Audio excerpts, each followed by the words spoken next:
Amos and Boris by William Steig.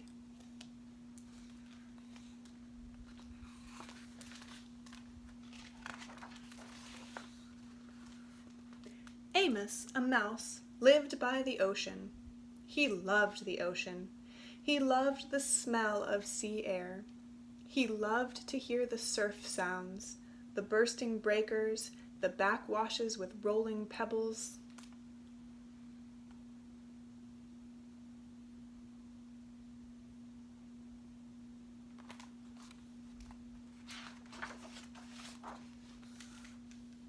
He thought a lot about the ocean, and he wondered about the faraway places on the other side of the water.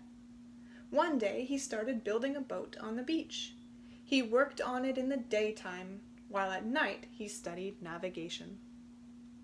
When the boat was finished, he loaded it with cheese, biscuits, acorns, honey, wheat germ, 2 barrels of fresh water, a compass, a sextant, a telescope, a saw, a hammer and nails, and some wood in case repairs should be necessary, a needle and thread for the mending of torn sails, and various other necessities, such as bandages and iodine, a yo-yo, and playing cards.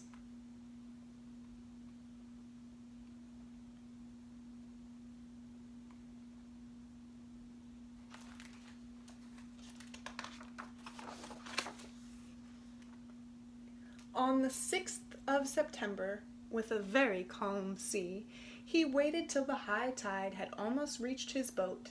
Then, using his most savage strength, he just managed to push the boat into the water, climb on board, and set sail. The Rodent, for that was the boat's name, proved to be very well made and very well suited to the sea.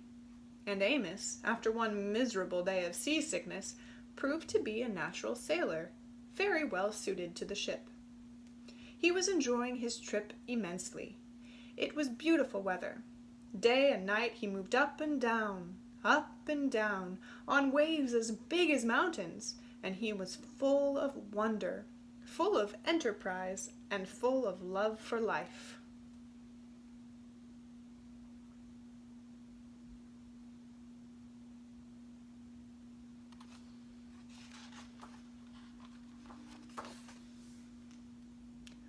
One night, in a phosphorescent sea, he marveled at the sight of some whales spouting luminous water, and later, lying on the deck of his boat, gazing at the immense starry sky, the tiny mouse Amos, a little speck of a living thing in the vast living universe, felt thoroughly akin to it all.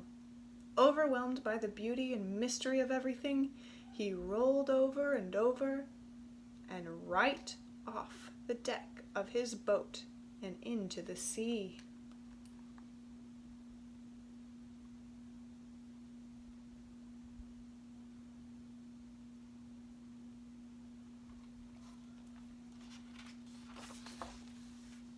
"Help!" he squeaked as he grabbed desperately at the rodent, but it evaded his grasp and went bowling along under full sail, and he never saw it again. And there he was, where, in the middle of the immense ocean, 1,000 miles from the nearest shore, with no one else in sight as far as the eye could see, and not even so much as a stick of driftwood to hold on to. Should I try to swim home? Amos wondered, or should I just try to stay afloat? He might swim a mile, but never 1,000. He decided to just keep afloat, treading water and hoping that something, who knows what, would turn up to save him. But what if a shark or some big fish, a horse mackerel, turned up? What was he supposed to do to protect himself? He didn't know.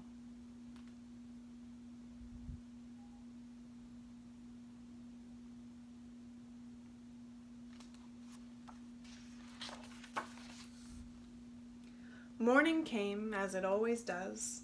He was getting terribly tired. He was a very small, very cold, very wet and worried mouse. There was still nothing in sight but the empty sea. Then, as if things weren't bad enough, it began to rain.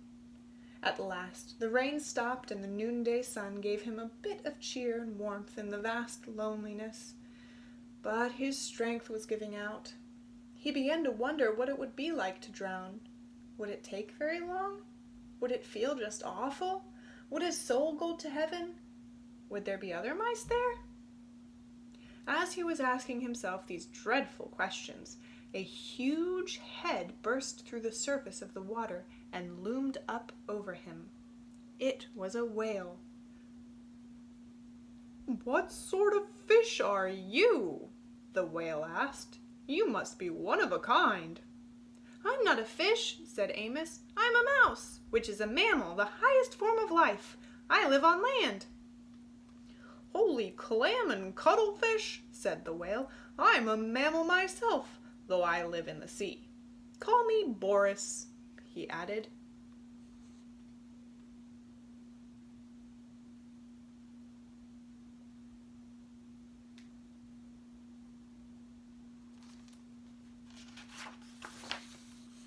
Amos introduced himself and told Boris how he came to be there in the middle of the ocean. The whale said he would be happy to take Amos to the ivory coast of Africa, where he happened to be headed anyway, to attend a meeting of whales from all the 7 seas. But Amos said he'd had enough adventure to last him a while. He wanted only to get back home and hoped the whale wouldn't mind going out of his way to take him there. "Not only would I not mind," said Boris, "I would consider it a privilege. What other whale in all the world ever had the chance to get to know such a strange creature as you? Please climb aboard." And Amos got on Boris's back. "Are you sure you're a mammal?" Amos asked. "You smell more like a fish." Then Boris the whale went swimming along with Amos the mouse on his back.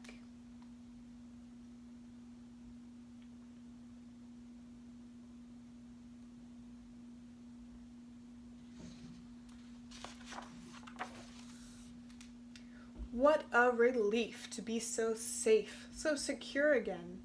Amos lay down in the sun, and being warmed to a frazzle, he was soon asleep. Then all of a sudden, he was in the water again, wide awake, spluttering and splashing about. Boris had forgotten for a moment that he had a passenger on his back, and had sounded. When he realized his mistake, he surfaced so quickly that Amos was sent somersaulting, tail over whiskers, high into the air. Hitting the water hurt.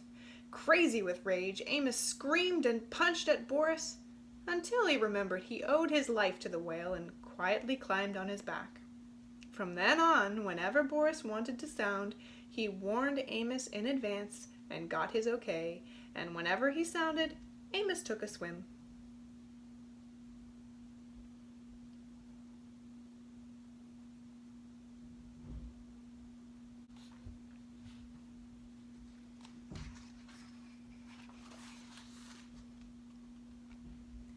Swimming along, sometimes at great speed, sometimes slowly and leisurely, sometimes resting and exchanging ideas, sometimes stopping to sleep, it took them a week to reach Amos's home shore. During that time, they developed a deep admiration for one another. Boris admired the delicacy, the quivering daintiness, the light touch, the small voice, the gem-like radiance of the mouse. Amos admired the bulk, the grandeur, the power, the purpose, the rich voice, and the abounding friendliness of the whale. They became the closest possible friends. They told each other about their lives, their ambitions. They shared their deepest secrets with each other. The whale was very curious about life on land, and was sorry that he could never experience it. Amos was fascinated by the whale's accounts of what went on deep under the sea. Amos sometimes enjoyed running up and down on the whale's back for exercise. When he was hungry, he ate plankton. The only thing he missed was fresh, unsalty water.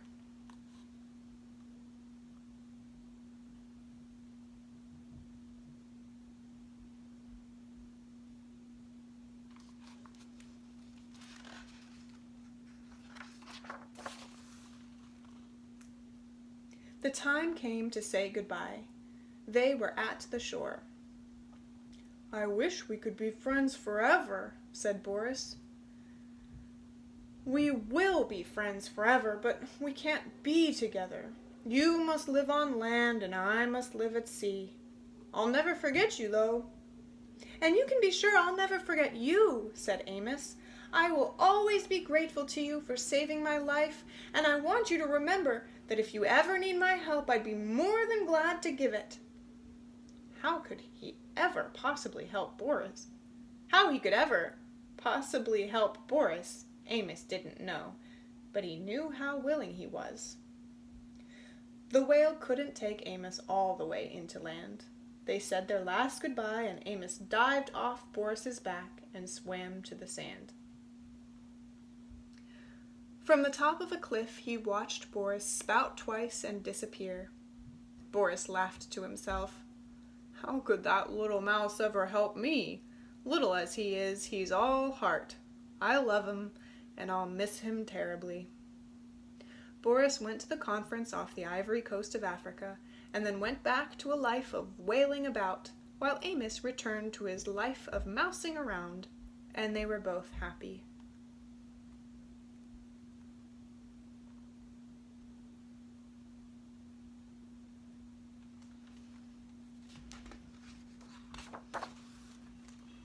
Many years after the incidents just described, when Amos was no longer a very young mouse, and when Boris was no longer a very young whale, there occurred one of the worst storms of the century, Hurricane Yetta, and it just so happened that Boris the whale was flung ashore by a tidal wave and stranded on the very shore where Amos happened to make his home.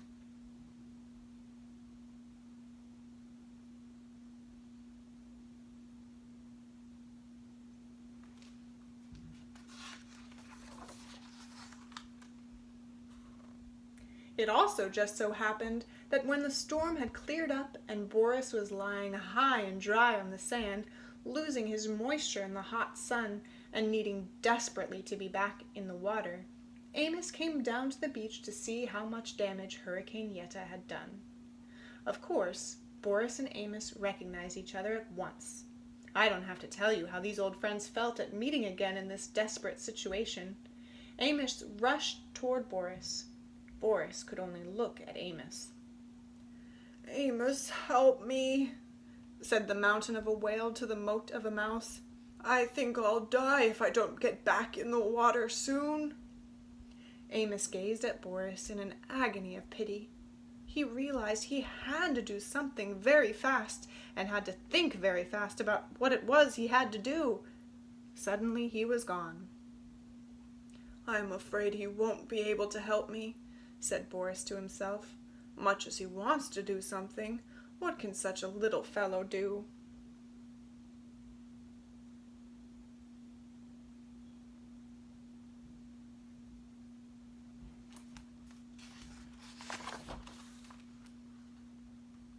Just as Amos had once felt, all alone in the middle of the ocean, Boris felt now, lying alone on the shore. He was sure he would die, and just as he was preparing to die, Amos came racing back with two of the biggest elephants he could find.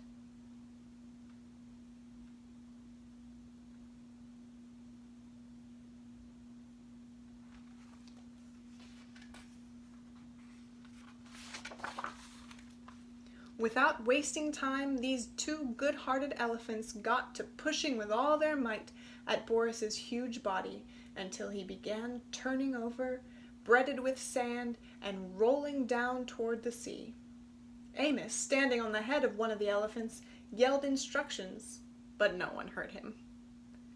In a few minutes, Boris was already in water, with waves washing at him, and he was feeling the wonderful wetness.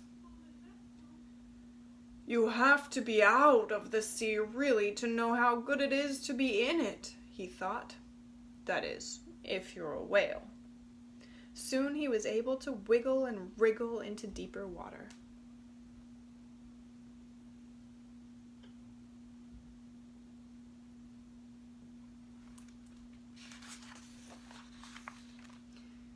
He looked back at Amos on the elephant's head. Tears were rolling down the great whale's cheeks. The tiny mouse had tears in his eyes, too. "Goodbye, dear friend," squeaked Amos. "Goodbye, dear friend," rumbled Boris, and he disappeared in the waves. They knew they might never meet again. They knew they would never forget each other. The end.